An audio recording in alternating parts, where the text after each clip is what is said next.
a parfois l'impression qu'on veut nous emmener vers une pensée unique.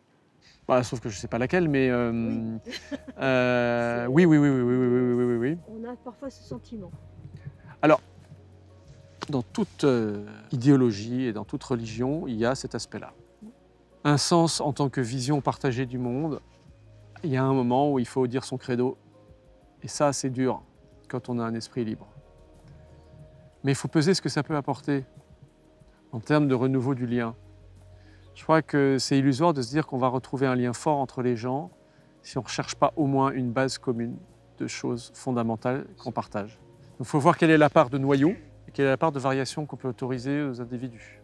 Ça, ce n'est pas quelqu'un qui va le décréter, mais les sociétés ne peuvent fonctionner en milieu hostile, et c'est un peu ce qui nous attend, qu'avec ce qu'on appelle des valeurs sacrées, mais ce n'est pas forcément religieux. Les valeurs sacrées en anthropologie, c'est des valeurs qui sont centrales et qui ne seront pas remises en question et qu'on considère comme incontournables. Et le chantier des valeurs entre guillemets sacrées, il n'est même pas ouvert, parce qu'aujourd'hui, si on regarde qu'est-ce qu'on considère comme les valeurs incontournables aujourd'hui, c'est la liberté et la croissance, en gros, je sais pas. Hein. C'est ce qu'on peut appeler nos fondamentaux, Oui. d'un point de vue sociétal. Ouais. Mais ils ne sont pas remis en cause, justement, nos fondamentaux aujourd'hui?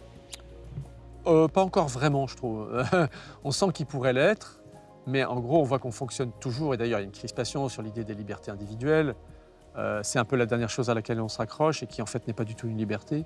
C'est revendiquer le droit d'aller acheter ce qu'on veut quand on veut, aller à la terrasse quand on veut. Si la liberté, c'est ça, on est tombé très, très bas. Mais c'est encore ce à quoi tout le monde se raccroche et ce que tout le monde revendique pour faire valoir ses droits, plutôt que de savoir comment est-ce qu'il peut aider les autres.